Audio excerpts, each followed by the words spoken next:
Bienvenidos a una nueva edición de este programa de Congreso Futuro 2024 y ahora qué hacemos. Y en esta ocasión nos acompaña alguien al que yo personalmente admiro mucho y que me da mucho gusto poder hablar con él, pero también que fue expositor de esta edición en esta jornada de viernes de Congreso Futuro. Amador Fernández Sabater es filósofo, activista también y ha trabajado su trabajo está orientado en la intersección entre el pensamiento crítico y la acción política.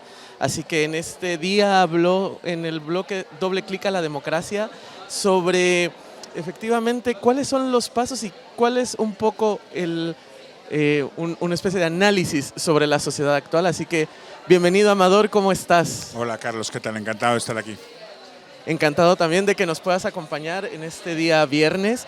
Y primero te quisiera preguntar, ¿qué te ha parecido hasta ahora tu estancia en Santiago? Sé que no solo has estado en Congreso Futuro, sino también en muchas otras actividades. Cuéntame, ¿cuál es la vibra que tienes de estos últimos días?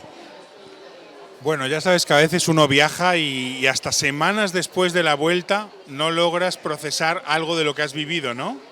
Porque estás metido en la vorágine. Pero bueno, realmente como una primera sensación puedo decir que desde luego estoy disfrutando muchísimo de la ciudad, de las compañías y digamos de las conversaciones que he podido tener, porque los amigos han organizado diversas conversaciones entre lo político, entre lo filosófico, en lugares, librerías sobre todo de la ciudad de Santiago, como la Cafebrería, Alma Negra, Proyecciones, y realmente pues he podido ver un nivel de pensamiento, de conversación, de debate muy interesante, muy sincero, muy, digamos, a partir de lo más personal, muy expuesto, que me ha gustado mucho. Y también encuentro, digamos, pues por lo menos entre la gente que me ha rodeado, como también aquí en el Congreso Futuro contigo, pues una amabilidad y una acogida y una escucha que me lo llevo como mi Chile, ¿no? Por supuesto, lejos de ser un Chile objetivo, pero mi Chile por ahora son redes de acogida, de escucha, de conversación bien potentes. Bueno, me da gusto que estés pasando un buen rato acá y que efectivamente ese ánimo de escucha y de una buena estancia aquí en Chile sea lo que te haya recibido. Porque tú justo en tu charla hiciste una introducción, ojalá hubiéramos tenido un poco más de tiempo, pero hiciste una introducción a cuáles son esos espacios que están marcando los demonios un poco, los llamabas tú, de la situación o de la sociedad actual. Y has mencionado 4, pero a mí me gustaría que nosotros pudiéramos conversar un poco más en profundidad sobre uno de ellos en particular. Como sabes, Congreso Futuro es un evento organizado por el Senado y la participación política es muy, muy importante también para nosotros. Entonces, tú hablabas de un poco la gestión de crisis y de cómo las sociedades de pronto se enfrentan a estas nuevas crisis. Ponías como ejemplo en Chile el caso de lo que sucedió en octubre de 2019, pero también lo que sucedió hace ya algunos años en España. Y me gustaría preguntarte, ¿cuál sería tu visión sobre cómo las sociedades pueden gestionar un poco más, no sé si eficazmente es la palabra, pero más eficazmente las crisis a las que se enfrentan? Bueno, me parece que habría como que diferenciar dos políticas, ¿no? O a veces algunos autores hablan de la política y lo político, ¿no? Habría la política de los políticos.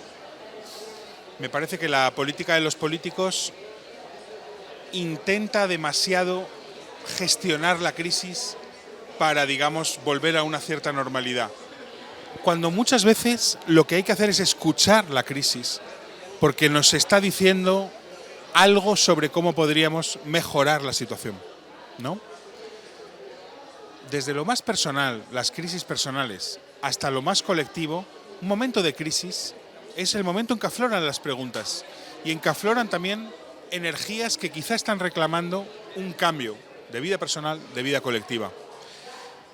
Los políticos suelen temer las crisis y querer cerrarlas, apagarlas, para, digamos, volver a la normalidad de la gestión cotidiana.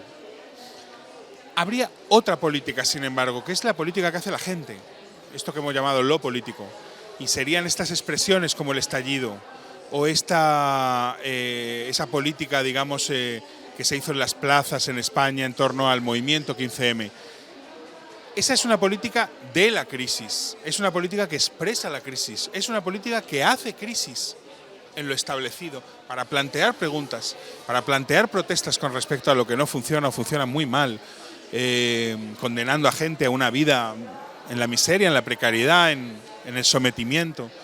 Entonces habría dos políticas, una política que intenta cerrar la crisis sin escucharla mucho, porque la teme, y una política que expresa la crisis, que hace las preguntas, que trae un cierto rechazo y desafío a lo establecido. ¿Cómo podría ser que las políticas públicas intentaran aprender algo más de la segunda política, de la política que no teme a la crisis, de la política que escucha las crisis porque sabe que hay en ella claves para una transformación? Igual que cuando uno tiene una crisis personal y encuentra una manera de elaborarla, no se trata de volver al estado anterior a veces, se trata de que había algo en tu vida que no funciona. Y la crisis es precisamente el freno de emergencia, la llamada de alarma que te permite cambiar, ¿no? Cómo escuchar las crisis es lo que le pediríamos a la política de los políticos con respecto a la política de la gente, ¿no? Mencionas tú algo muy importante o muy interesante desde mi punto de vista con respecto a escuchar lo que la crisis te quiere decir no solo en lo inmediato, sino también hacia futuro o como en términos de las raíces de lo que la crisis te está está expresando. Exacto. En el caso de Chile, no hubo nunca una línea o una persona que fuera quien se encargara de llevar esa voz. Eran más bien una serie de situaciones. Y los políticos intentaron poner soluciones más bien, o lo político intentó poner soluciones más bien inmediatas a problemas que eran muchísimo más profundos. ¿Cuál crees tú que es esa tensión entre lo inmediato y a largo plazo? ¿O cómo podríamos trabajar justo esa tensión? Es que claro, a veces lo inmediato, que es completamente legítimo, exige, sin embargo, cambios que afectan a las estructuras profundas de nuestra sociedad. Para que toda la gente pueda comer, para que toda la gente tenga un salario digno, para que toda la gente pueda tener un espacio de expresión política, para que toda la gente pueda tener una vivienda, habría que tocar muchas cosas que estructuran de manera profunda nuestras sociedades. Poderes inmobiliarios, poderes financieros, poderes económicos, poderes políticos. Entonces, incluso lo más inmediato, que es la comida, la vivienda, el cuidado, etcétera, si nos los tomamos en serio, en muchos casos exigirían transformaciones profundas de estructuras muy asentadas en nuestra sociedad, ¿no? Esto me parece un desafío realmente para la política de los políticos. Cómo satisfacer, cómo mejorar la vida de la gente en términos inmediatos, porque hay cosas que no pueden esperar, y hacerlo realmente cuando ello exige por lo menos una cierta revisión de estructuras que quieren siempre gobernarlo todo, ¿no? Entonces ahí me parece que hay todo un tema de tiempos, ¿no? ¿Cómo podría hacerse una política que al tiempo que va mejorando en lo concreto, lo inmediato y material de la ciudadanía, de la vida de la gente, se propone poco a poco ir haciendo cambios estructurales, ¿no? No es fácil porque los cambios estructurales tocan intereses muy poderosos y de gente que por supuesto no tiene ninguna gana de que toquen nada de lo que es su lógica de beneficio concreta, ¿no? Pero a veces me pregunto esta palabra que a veces se desecha un poco, el reformismo, ¿no? Se dice el reformismo. Si hubiera un verdadero reformismo, porque el reformismo es pequeñas reformas hacia un cambio total, ¿no? Entonces, bueno, no estaba tan mal planteado, digamos, ¿no? ¿Cómo poder combinar esas dos cosas? Me parece que es un desafío para la política de hoy, ¿no? hay efectivamente, ¿no? Este reformismo de pequeñas cosas que van mejorando para llegar a un mejoramiento final. También corres un poco el riesgo de que cuando tú llegaste a una nueva reforma, lo que reformaste antes ya se te lo comió lo anterior, ¿no? Exactamente, y pareciera que es como una especie de rueda o de avalancha que va creciendo. Y en ese sentido, ¿cuál es tu opinión con respecto al rol de todas estas nuevas formas de consumo de información, particularmente redes sociales, en donde lo inmediato prima sobre todo lo demás, el meme, la noticia falsa? ¿Cuál crees tú que sea el juego que esto o lo que cambia en la sociedad que ahora está cada vez más acostumbrada a una satisfacción inmediata? Yo, para no engañarte, soy el primero que comparto memes, que mando WhatsApps, estoy todo el día conectado y también, en fin, no me voy a presentar aquí como el que está por fuera de todo eso, ¿no? Pero sí que siento que hay un problema en la presión a lo inmediato, a la presión a una satisfacción inmediata, a la presión a un rendimiento inmediato, a la presión a un logro inmediato, porque muchas veces en la vida cosas importantes requieren un tiempo de proceso, un tiempo de elaboración, un tiempo en el que quepa incluso perdernos, no saber muy bien en lo que estamos para finalmente encontrar algo, ¿no? Entonces, claro, la presión de hay que saber ya, hay que hacer ya, hay que poder ya, que gobierna nuestro mundo realmente, ¿no? Hay que sacar petróleo ya, de todo y de todos y de toda situación. Pues me parece que atenta contra otra dimensión del mundo que exige abrir un tiempo de proceso, para poder escuchar algo, para poder entenderlo de verdad, para poder tomar una decisión que no estaba en las opciones predeterminadas, para poder llegar a una conclusión personal, para poder entenderme a mí mismo, para que no gobierne el automatismo. Me parece que si estamos en la lógica de la satisfacción, resultado inmediato, quien tiene todas las de ganar es el automatismo que te dice entrégate a mí, que yo voy a la velocidad requerida, ¿no?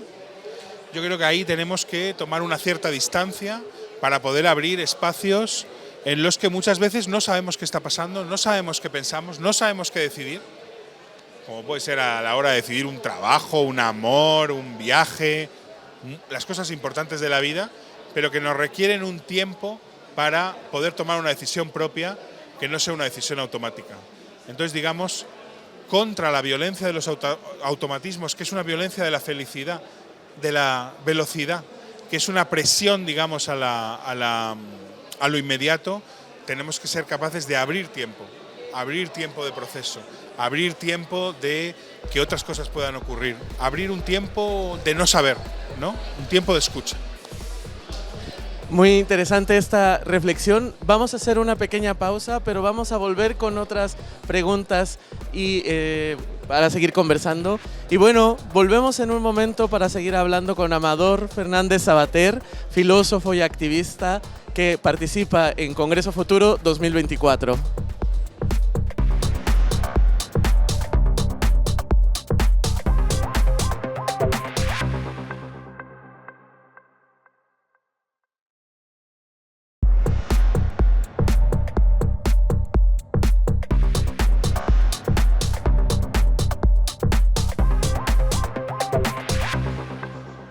Y estamos de vuelta aquí en este programa de Congreso Futuro 2024. ¿Y ahora qué hacemos? Estamos ahora con Amador Fernández Sabater, expositor de Congreso Futuro. Y estábamos hablando, Amador, hace un momento acerca de la trampa de lo inmediato y esta trampa de la velocidad que nos exige soluciones inmediatas a problemas que probablemente necesiten no algo inmediato, sino soluciones profundas, además de las soluciones de la hora y la tensión entre lo político y la política de los políticos. Y en ese sentido, en los últimos años hemos notado, no solo en Chile, sino me parece en muchas de las sociedades modernas, una desafección por los problemas de la política. ya no estamos, y nuestro voto está un poco motivado por otras cosas que no son las propuestas, sino lo emocional. Tú hablabas un poco de esto en tu charla, pero ¿podrías ampliar un poco más este concepto de la desafección hacia lo político y sus efectos en la sociedad actual? Es digamos, un fenómeno que tiene algo un poco de misterioso. Es como un agujero negro, ¿no?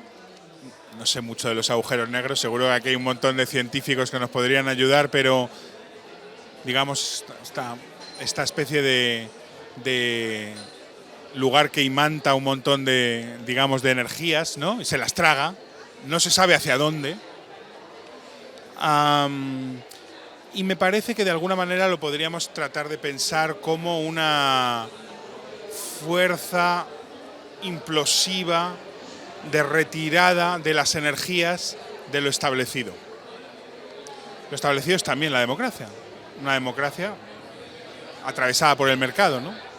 Entonces, digamos, un fenómeno de desafección. Ya no siento afecto por, me desafecto, me retiro mi afecto, ¿no? Me voy, me fugo, me alejo, me distancio e incluso rechazo, ¿no? Entonces, hay dos maneras de escuchar, de nuevo hablamos de escuchar esos agujeros negros. La primera sería, es algo que no debería estar ocurriendo, es alguien que... El problema es quien expresa esa desafección, ¿no?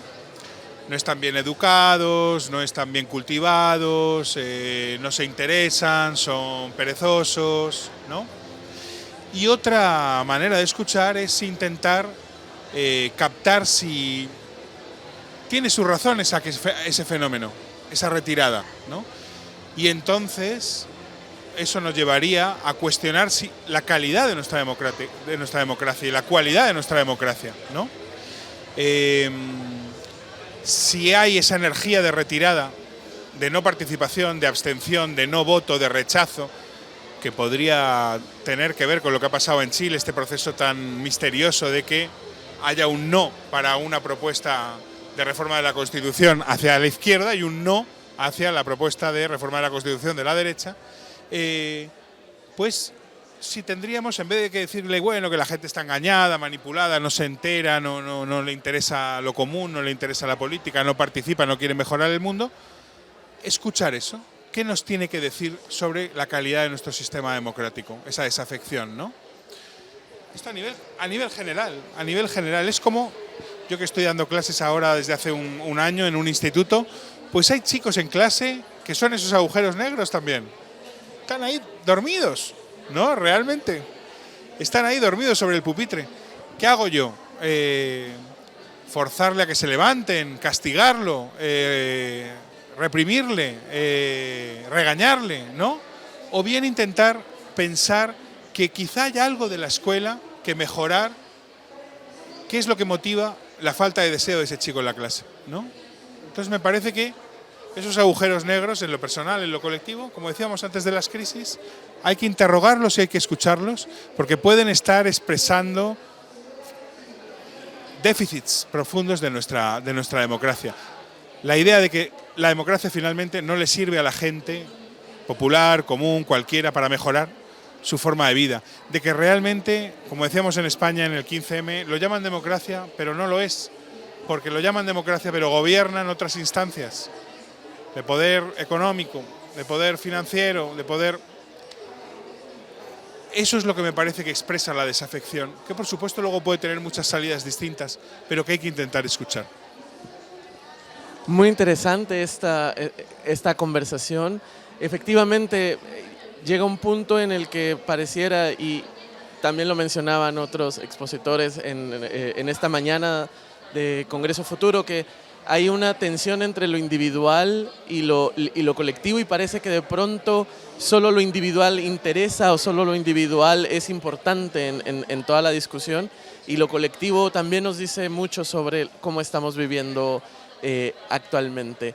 Me gustaría alejarme un poco de lo que estábamos hablando para tomar un nuevo rumbo, un poco más mundano si quieres, pero en estas discusiones sobre lo que es importante comenzar a construir hacia el futuro, me gustaría preguntarte cómo ves el rol filosófico o el rol de la filosofía y los y las filósofas en toda esta construcción de una nueva idea de lo colectivo, lo individual, lo social y por supuesto lo democrático. Mi idea de la filosofía tendría que ver por ejemplo, con una cita de Antonio Gramsci, el filósofo marxista italiano, que él decía: toda la gente todas las personas son filósofas, ¿no?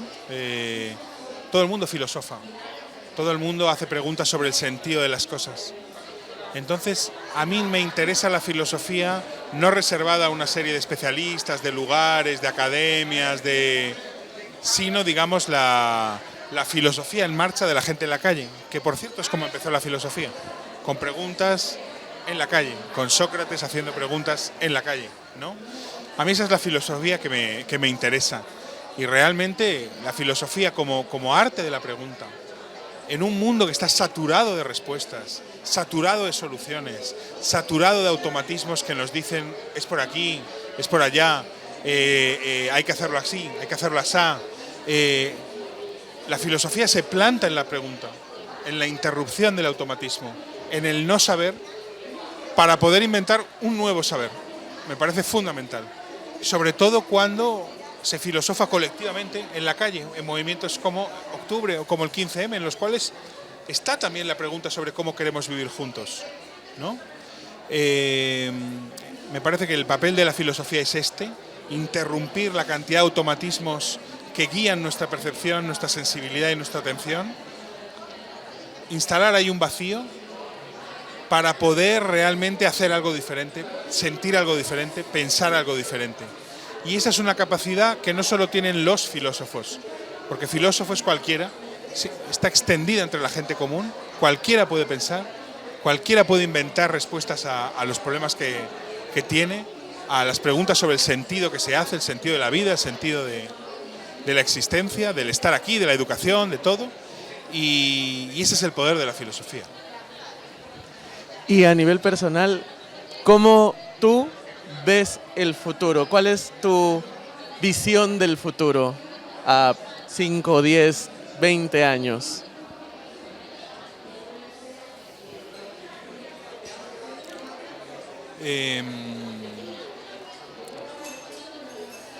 Yo creo mucho en una noción que está también en la filosofía de un autor que ando leyendo ahora, que se llama Herbert Marcuse, alguien que se le leía mucho en los años 60 y 70, luego se ha apagado un poco su brillo, pero yo creo que es una lectura bien vigente, que él habla de potenciales, ¿no? Dice, la utopía no son especulaciones a futuro, no son especulaciones ideales, no es lo que va a venir, son potenciales que están ya aquí y que pueden al mismo tiempo abrir otros futuros, ¿no? Entonces a mí me interesa más que el futuro, si somos capaces de escuchar, por volver a la escucha, lo que en germen, como semilla, ya está aquí y puede abrir otros posibles, otros caminos posibles, que se desvían, que bifurcan con respecto a los establecidos. Entonces el futuro no me interesa tanto, ni los que dicen que va a ser una maravilla porque la inteligencia artificial va a solucionar todos los problemas y el ser humano va a hacer un update por el cual, digamos, ya no va a haber, en fin, imperfecciones, incertidumbres, dudas, lo cual me parece una pesadilla. Tampoco me interesa demasiado los que dicen vamos al colapso, a la catástrofe, al fin del mundo. Lo que me interesa es abrir el oído a los potenciales que ya están aquí, aunque sean pequeños, pasen desapercibidos, nos cueste escucharlos, y que si los cuidamos, los desplegamos, los activamos, pueden abrir futuros distintos, ¿no? El futuro se cuece en el presente, pero los futuros cualitativamente diferentes, esos son los que tenemos que aprender a escuchar, ¿no? Es muy interesante cómo en todo lo que tú nos dijiste volvemos justo a un concepto clave que es la escucha y la capacidad de escuchar. Así que fue para mí un placer poder compartir este momento contigo, escucharte y poder aprender un poco más acerca de cuáles son tus visiones de futuro y cuáles son los futuros posibles que tú planteas o propones. Así que muchísimas gracias, Amador. Muchísimas gracias a ti, Carlos, y al Congreso por este espacio para pensar, para reflexionar, para encontrarnos. Y eso es todo en este programa de Congreso Futuro 2024. ¿Y ahora qué hacemos? Mi nombre es Carlos Vázquez. Muchas gracias y hasta luego.